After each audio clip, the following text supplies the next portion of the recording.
In the cold silence of space, far beyond the orbit of Neptune, a small listening post floated in the shadows of stars. Its only purpose was to listen for anything. And that night it heard something that changed everything. Technician Joel Winters sat alone in the control room, half asleep, half alert. His fingers tapped lazily on the console until a soft beep broke the silence. The signal was not just noise, it was clear. It was a voice. And it wasn't human. Joel sat up straight, his heart suddenly beating faster. He activated the translator. The voice came through, smooth and calm. "We come in peace. We offer friendship. We are the Threxian Empire." Joel stared at the screen. His breath caught in his throat. For decades, humanity had searched for intelligent life. There had been signs, whispers, and distant echoes, but nothing real. Until now, he contacted Earth Command immediately. Within minutes, the message had reached the Global Defense Network. Every satellite, intelligence hub, and high-ranking official stopped what they were doing to listen. The message repeated again, this time with coordinates. A location in deep space. A meeting point. On Earth, President Alara Miles called for an emergency meeting with the United Earth Council. The room was silent as the message played. The words were friendly, even poetic, but something about them felt rehearsed, cold. 2. Perfect. General Marcus Hale, head of Earth Intelligence Command, narrowed his eyes. "This isn't just a greeting," he said. "They gave coordinates. They want us to go there." "What's wrong with that?" one ambassador asked. "They gave our coordinates too," Marcus said, hidden in the signal, buried deep, as if they wanted to test how closely we were listening. Alara frowned. "So it's a test?" "No," Marcus said. "It's a warning." Cross.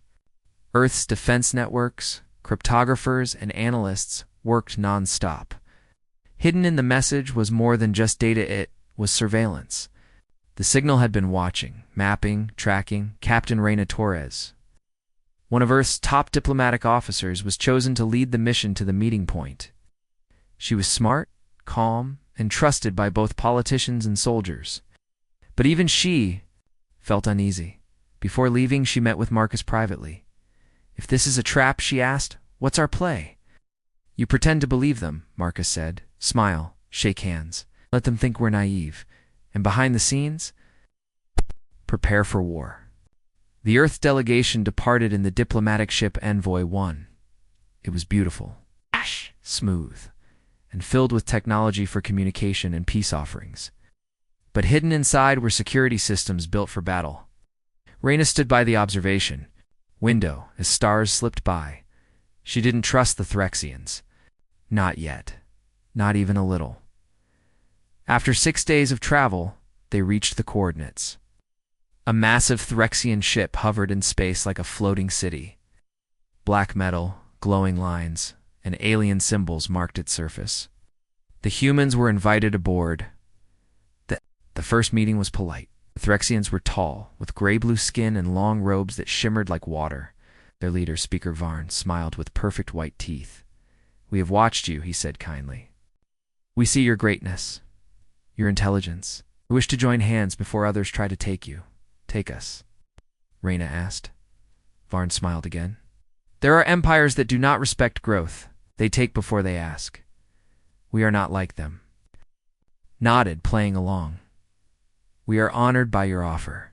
Spoke for hours. Culture, history, languages, and philosophy. Everything seemed open, but something felt off. Every Threxian had the same voice, the same smile, same answers. Back on Earth, Marcus was watching everything through the diplomatic feed, but his real eyes were elsewhere. A secret intelligence drone had followed Envoy 1. It wasn't meant for communication. It was meant for spying. What it found shocked him. The Threxian ship was broadcasting signals not to its own systems, but toward Earth's borders, silent pulses, encrypted, but enough for Earth's scanners to detect. They're mapping our outer stations, Marcus said. Right now, Earth's cyber units tried to jam the signals. But the Threxians were fast, clever. They changed frequencies with every pulse. Reina received the update in a private message, hidden inside a diplomatic file. She kept her expression calm. Later that night, when most of the Threxians had left the meeting hall, Reyna asked to take a private walk. Her request was granted, but she was gently. Followed by 2 silent guards, she entered a quiet hallway and noticed a door slightly open. Something inside glowed. When the guards weren't looking, she ducked inside. The room was filled with screens. Threxian symbols flickered. One image caught her attention, a map of Earth's moon bases labeled in their language. They had been watching Earth for a long time, longer than they admitted. She took a quick recording with her hidden lens, then walked out as if nothing happened. The next day, she confronted Varn carefully. "We found your signal," she said softly, alone. With him, Varn blinked slowly. "What signal?" "The one aimed at our borders," he smiled. "You're smarter than I hoped." Reyna tensed. Her hand moved closer to her alert device. One press and Earth would know something had gone wrong. Varn raised his hand peacefully. "Do not worry. We are not your enemies. It's not yet, but we had to test you, to see if you were blind like the others." Others. Varn walked to a screen and showed her a list of planets. Dozens. All once independent. All now part of the Threxian Empire. "They all accepted peace," Varn said. "They didn't see what we were doing until it was too late." "But you?" Noticed Reyna said nothing. Her silence was answer enough. Varn looked at her with something close to respect. "You may go. Tell your leaders what you saw, but understand this. If you deny our offer, there will be consequences." Reyna returned to Envoy 1 and left without another word. Once aboard, she opened the secured channel. "They want peace," she said, "but only on their terms." Back on Earth, Marcus stood at the window of the defense center, watching the sky. "Then we don't give them peace," he said quietly. "We give them something they never expected." Reyna stared into the stars as the ship turned toward home. She knew the truth now. Earth was not just being welcomed, it was being studied, measured, prepared for conquest. But Earth was no stranger to struggle. From the ashes of war it had rebuilt. And while the galaxy watched for smiles and handshakes, Earth had trained in silence, prepared in shadows. The Threxians had set a trap. But they didn't know they'd just baited something far more dangerous dart, and Earth was ready. The diplomatic ship Envoy 1 glided into the landing bay of the Threxian mothership. The docking area was massive, clean, and cold. Alien lights flickered on smooth metal walls. Strange machines hovered silently. There was no sound, no movement except for the tall figures waiting in formation. Captain Reyna Torres stepped out first, followed by the rest of Earth's diplomatic team. Each one wore the dark blue uniform of peacekeepers. Their hands were empty. Their minds were alert. Speaker Varn stood at the front of the welcome line. His robe shimmered again, the same eerie glow as before. Behind him were dozens of other Threxians, all smiling, all silent. "Welcome to Harmony Corps," Varn said softly. "You are honored guests." Reyna gave a slight nod. "Thank you for receiving us." Varn led them through the ship's shining corridors. The walls were decorated with alien art-curved metal shapes and floating crystal lights. Soft music played from hidden speakers. Everything was designed to feel safe, peaceful, but Reyna's eyes never stopped moving. Every corner, every shadow, every glance from a guard. There was too much control here, too much silence.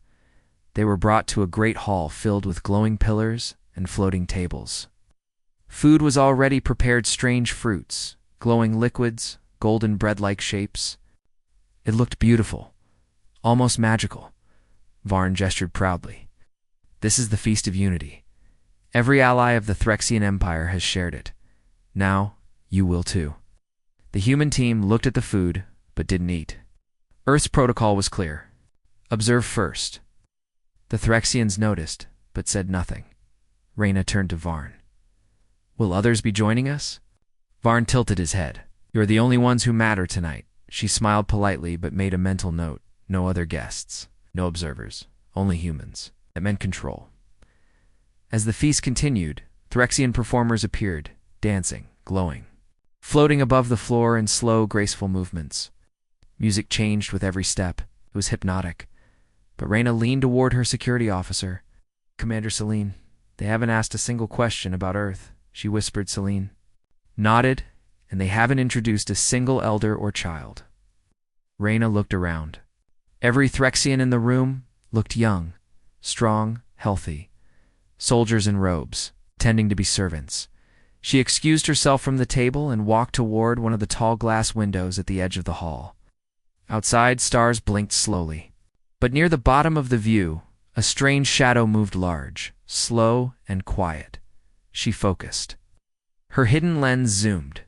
It was a warship. It's not one of ceremony or defense.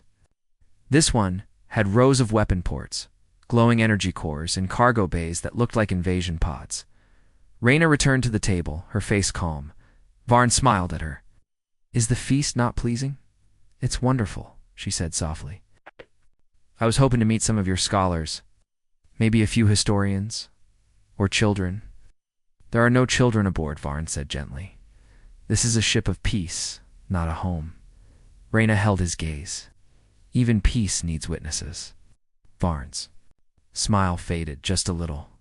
The next morning, the humans were given a private tour of the lower decks.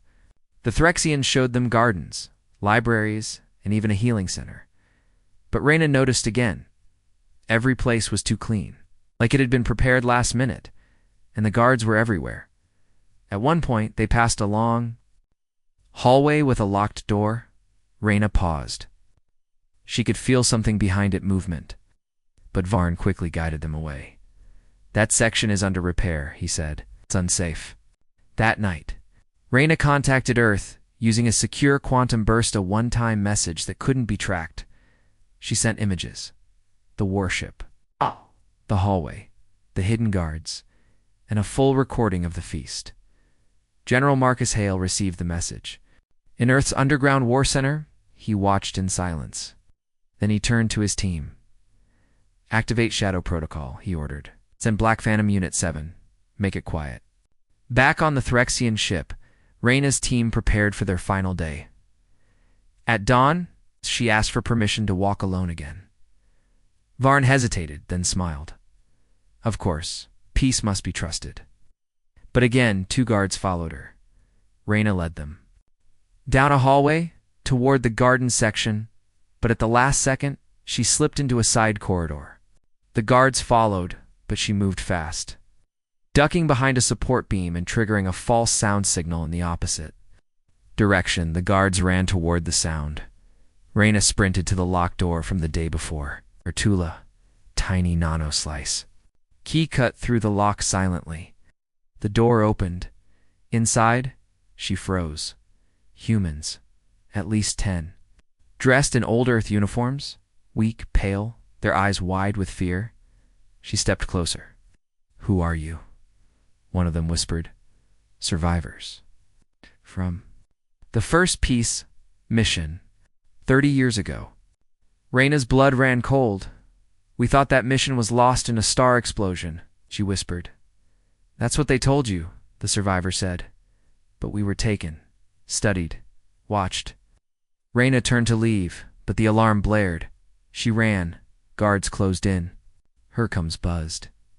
Captain Celine said, "They know. They're trying to trap us in the docking bay." "Meet me at Sector B9, Reyna ordered. Now, her legs burned. Alarms screamed. Doors sealed behind her. She barely made it to the elevator inside. She activated her emergency scan and uploaded everything: the prisoners, the ships, the Phyrexian lies. The signal jumped through hidden channels toward the envoy, one and out. Into space heading to Earth. By the time she reached the docking bay, her team was already fighting. Blasters, smoke, screams. Reyna pulled out her weapon and fired. Made it aboard the ship, barely. As the bay doors closed, a Phyrexian soldier hurled a plasma spear. It hit the edge of the ship, causing sparks but no damage. The ship pulled away. Jumping into faster-than-light travel, on board Reyna sat in silence, her hands trembling. They had offered peace, food, music, smiles, But it had all been a show. Back on Earth, Marcus watched the footage in horror. He turned to his team. "Prepare the defense grid," he said. "Are we going to war?" someone asked. Marcus didn't blink. "No," he said. "We're already in one." The stars outside the windows of the Earth's command center blinked quietly as if nothing was happening. But inside, the mood was tense. Captain Reina Torres had just returned from the Threxian ship with terrible news. The peace offer was a lie. The Threxians were preparing to attack. General Marcus Hale stood at the front of the room. Looking over maps, reports, and live feeds from satellites near Earth, he turned to the team. "We can't wait," he said firmly. "If they want war, we will give them one they will never forget." Deep inside Earth's hidden space docks, the Black Phantom units were preparing. These were special stealth ships built for secret missions. It's invisible to enemy radars, fast, and armed with weapons that could disable entire fleets. They were Earth's secret weapons, known only to the highest commanders. Commander Celine led the Phantom 7 squadron. Her face was cold, determined. She checked her ship's systems one last time. The other 6 ships lined up behind her, silent like ghosts. "Remember the plan?" she said to her pilots through their coms. "We fly in dark. We hit their listening posts first. We cut their communication lines. Then we disappear." Reina watched from the control room, her heart heavy but steady. She knew the cost of this mission. If it went wrong, Earth might lose everything. But if it worked, they could stop the Threxians before the real battle began. The Black Phantom. Ships jumped to light speed and vanished into the stars. Far from Earth, the Threxian Empire had many listening posts hidden in asteroid fields and small moons. These stations watched for any unusual movement near their borders. They had powerful sensors, communication arrays, and guards ready day and night. Phantom 7 arrived silently near the first station, a rocky moon orbiting a dead planet. Using their stealth systems, the ships moved in close without being detected. "Commander," Celine gave the order, "deploy the EMP pulses. Disable their systems." A wave of energy swept over the station. Lights flickered, sensors shut down, the station went dark. No alarms sounded. No guards woke up. The Black Phantoms moved quickly, planting hacking devices to steal data and scramble signals. In less than an hour, they destroyed or captured every communication link. But then, something unexpected happened. Phantom 3's ship stopped responding. Signal vanished. Selena's voice trembled slightly. "Phantom 3, report." Silence. "Phantom 3, do you copy?" No answer. Reina's stomach tightened. Phantom 3 was piloted by Yolan Kor, Earth's best hacker and a man known for taking impossible risks. Back on Earth Command, all eyes were on the screen. A rescue mission was impossible without revealing the whole Phantom. Squadron Celine ordered the remaining ships to continue. "We can't lose time." As the Black Phantoms disabled more stations, they began to uncover disturbing information. The Threxians were not just spying on Earth, they were coordinating attacks across several star systems. Ships were gathering. Weapons were being loaded, and invasion plans were being finalized. Meanwhile, inside the Threxian ship where Yalan was taken, he awoke in a dark cell. His hands were tied, but his mind raced. He noticed the guards watching him closely. They were different from the diplomats he met. Cold, strong, and silent, one guard approached, speaking in a language Yolan barely understood. "You are a hacker," the guard said in broken English. "You are valuable." Yalan smiled weakly. "If you think I'll help you, you're wrong," the guard nodded. "You will learn." Days passed. Yolan tried to resist, but the Threxians used advanced mind technology to read his thoughts. They wanted to use him to break Earth's defenses, back on Earth. Reina never gave up hope. "We have to find a way to bring Yolan home," she said. Marcus replied, "We will. But first, we need to stop the invasion." The Black Phantoms moved. Faster now, racing against time to sabotage the Threxian fleets before they could jump to Earth's system. Then, breakthrough. One of the hacking devices sent back a secret Coda strange pattern hidden deep inside Threxian communications. Marcus studied the code and realized it was a call for reinforcements. The main fleet was hidden in a nearby nebula, waiting for the final order. "We have their location," he said. Earth sent its own fleet, smaller but faster than the Threxians expected. In the darkness of the nebula, the first shots were fired. The battle was brutal. Explosions lit the stars. Ships screamed and crashed, but Earth's stealth technology gave them the edge. They destroyed key Threxian ships before the enemy could react. The Black Phantoms struck again, cutting the enemy's communication lines in the middle of the fight. The Threxian fleet became disorganized, confused. Meanwhile, Yulin worked secretly. Inside his cell, using the mind technology the Threxians used against him, he hacked their systems from inside. He sent a secret message to Earth, hidden inside the enemy's own signals. Celine received it. "It's Yulin," she said. "He's alive, and he's fighting." Reyna smiled, feeling a spark of hope. The battle continued for hours. Earth's forces were outnumbered but better prepared. The Threxians retreated, leaving many ships destroyed. Back on Earth, the message was clear. Earth had sent ghosts into enemy territory. The ghosts had struck hard and disappeared, but the war was far from over. Reyna stood by the window, looking at the stars. "They thought they could trap us with peace," she whispered. Marcus joined her. They were wrong. Earth is ready. Together, they prepared for the next move. On the dusty red surface of Mars, far from the safety of Earth, the outpost stood quiet. Its metal walls reflected the weak sunlight. The air was thin, and only a few workers remained for maintenance. Suddenly, a small figure appeared at the edge of the settlement, a boy, no older than 10, wearing torn clothes, too big for him. His eyes were wide with fear and confusion. His skin was pale, almost grayish, and he looked exhausted. The workers spotted him immediately and called for security. Captain Reyna Torres, who was visiting the outpost, hurried to meet the child. "Who are you?" she asked gently. The boy looked up. "My name is Kale," he whispered. "Please, help me." Reyna knelt beside him. "Where did you come from?" Kale hesitated. "From the Threxian Empire. They took my family." The words sent a chill through Reyna's body. She motioned for medics to help the boy and to bring him to the nearest medical bay. Inside the clinic, Kale was quiet, but his eyes never stopped watching. He clutched a small crystal tightly in his hand. Reyna asked him again, "Kale, what do you know about the Threxians?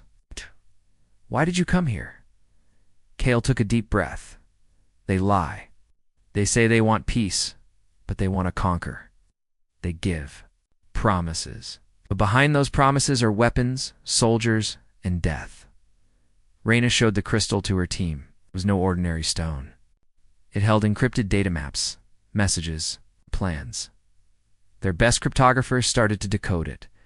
As the hours passed, the shocking truth unfolded. The Threxian Empire had conquered many planets before Earth. Each time, they sent a peace offer first. The planets accepted, trusting the words. But after that, the Threxians moved in, took control, and destroyed resistance. Kale's family had spoken against the Empire's cruelty. They were taken away, silenced. Reyna sat back, her mind racing. "How did you escape?" Kale looked down. "I don't know. One night, the guards left the door open. I ran. Why come to Mars? Because Earth listens. Because Earth fights." The news spread quickly. Earth leaders gathered to hear Kale's story and to see the data crystal. It was the strongest proof they had yet. President Alara Miles addressed the world. "The Threxian offer of peace is a lie. We must stand united and prepare." But Kale's presence also brought hope. If a child could survive, Earth could fight back. Meanwhile, deep in the Threxian Empire, Speaker Varn learned of Kale's escape. His face darkened. "He must be found," Varn ordered. "He knows too much." Back on Mars, Reyna stood beside Kale, looking at the stars. "Thank you for trusting us," she said softly. Kale smiled faintly. "Earth is different. You don't hide behind lies." Reyna placed a hand on his shoulder. "We protect those who cannot protect themselves." And so, the child who knew too much became Earth's secret Wapana, living reminder of the trap hidden inside the promise of peace. The galaxy watched in silence as the Threxian Empire sent their next peace envoy, this time directly to Earth. The news spread fast. A grand welcome ceremony was planned on Earth's capital city. Dignitaries from all nations prepared to greet. The aliens who had promised friendship, Captain Reina Torres, stood among the crowd, her eyes scanning the sky as the massive Threxian ships approached. Their black hulls gleamed in the sunlight, casting long shadows over the city. But beneath the excitement, tension thickened. Earth's leaders knew what lay beneath the Threxian smiles. The day arrived. Thousands gathered in the Grand Plaza. Flags waved, music played, cameras flashed. The Threxians stepped down, confident and smiling. Speaker Vaughn led them, his eyes cold but careful. Earth's president, Alara Miles, stepped forward to speak. She paused. Then her voice rang clear. People of Earth and honored guests from the Threxian Empire, we stand at a crossroads. The crowd hushed. For months, we have listened to your offers of peace, but we have also seen your true plans. Gosh. She lifted a hand, and behind her, large screens flickered to life, showing images, hidden warships, secret weaponry captured. Prisoners. The crowd gasped. The trap you set was meant to end us before it began, but Earth sees clearly. Varn's smile faltered. His guards tightened formation. But we did not come here to fight, Alara continued. We came to warn. Suddenly, from hidden spaces in the city, Earth's defense systems activated. Anti-air lasers lit the sky. Shield generators hummed to life around key buildings. Stealth fighters launched into the air. The Threxian fleet caught off guard, scrambled. To respond, Captain Reina watched from the command center as the city's defenses synchronized. Hold your positions, she ordered. Show them Earth will not be broken by lies. The Threxians fired warning shots. But Earth's forces did not hesitate. The first wave of battle drones intercepted incoming missiles. The ground trembled as energy blasts hit distant training. Ground Speaker Varn turned to his commanders. Abort the mission. Retreat. But Earth's forces were already moving. Silent stealth ships dropped into orbit. Surrounding the Threxian fleet, Earth's AI warships, designed for precision strikes, launched volleys of plasma. The enemy faltered. On the ground, people watched. The sky with a mixture of fear and hope. The promise of peace was shattered, but so was the illusion of defeat. Reina clenched her fists. This is our home. We will defend it. Back at the command center, General Marcus Hale nodded grimly. They underestimated us, he said. They thought peace was weakness. They were wrong. The battle over Earth had begun not with shock, but with prepared strength, and Earth was ready to fight back. Far beyond Earth, near Saturn's glowing rings, the battle began. Titan, one of Saturn's largest moons, was quiet under its thick orange clouds. But now, it was about to become the first battlefield between Earth and the Threxian Empire. Massive Threxian fleet had appeared suddenly, breaking through the solar system's outer defenses. Their ships were dark, sharp, and armed with weapons that glowed like molten fire. Earth's fleet was smaller, but faster. AI warships called Project Hydra had been built in secret for this very moment. They needed no pilots-only orders. Captain. Reina Torres stood on the command bridge of the flagship Defender.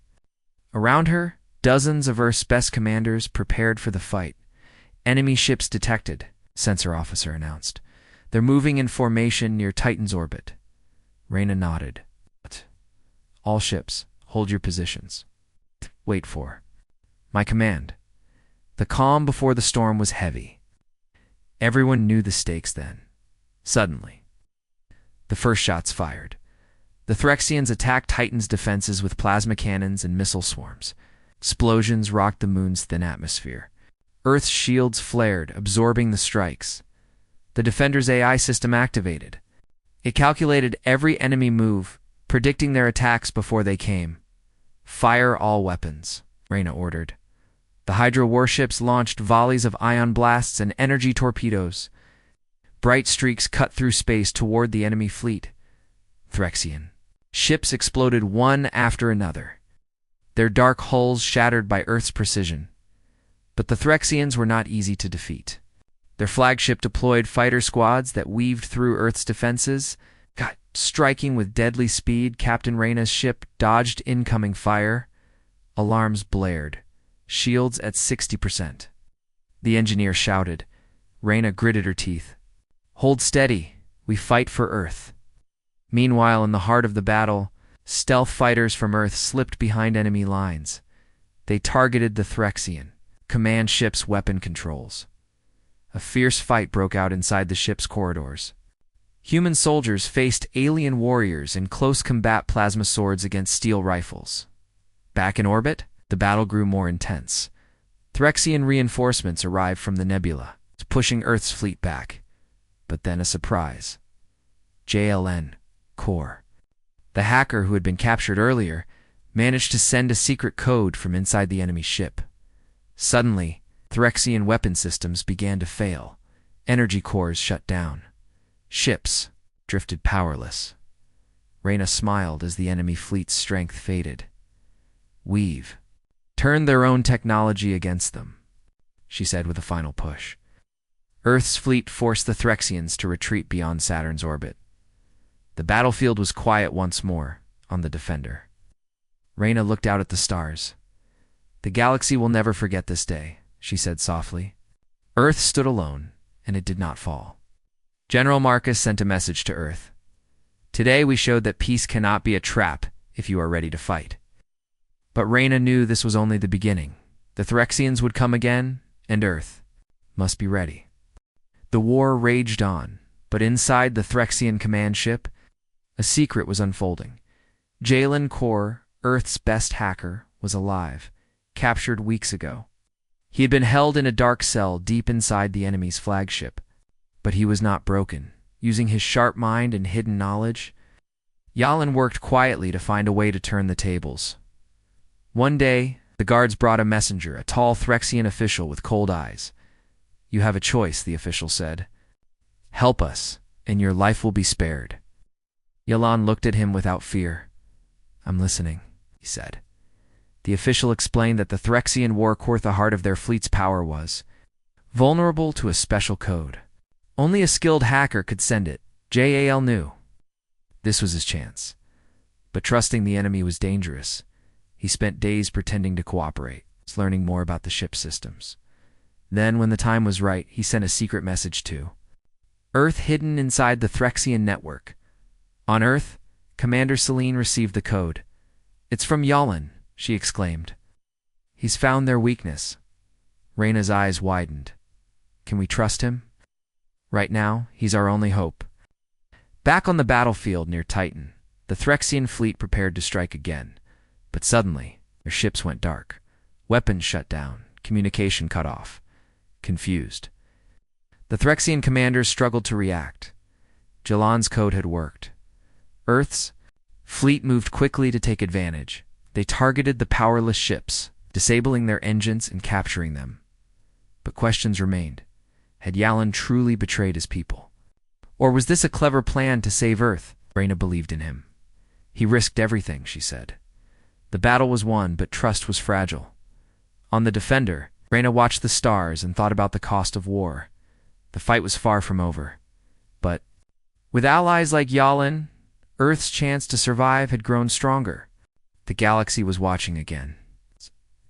After the fierce battles and betrayals, the Threxian Emperor himself requested peace talks, this time on neutral ground. Captain Reyna Torres was chosen to attend.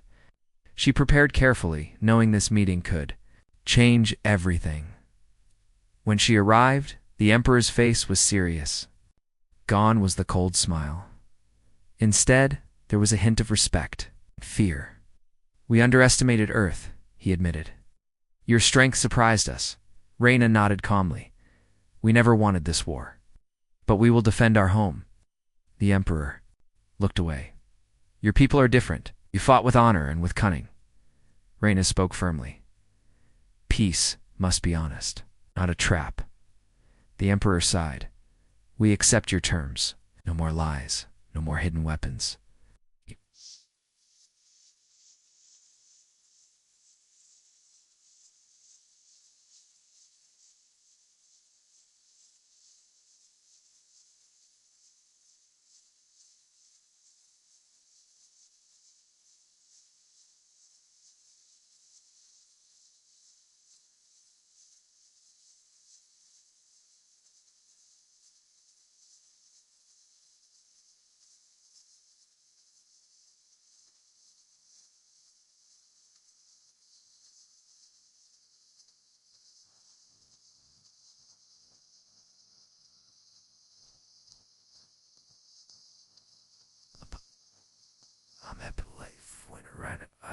Had prepared carefully, they revealed secret weapons, powerful fleets, and alliances forged in shadow.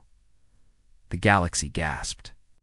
Earth was no longer the weak planet they had thought. The Emperor bowed. We will rebuild what was broken, and we will respect Earth's place.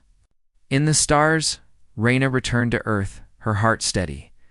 The trap the Threxians set had been turned around. Earth had not only survived, it had risen. General Marcus smiled as he watched the news. They thought they could trap us, he said, quietly.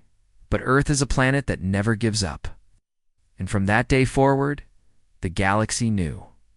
When Earth fights, it fights to win.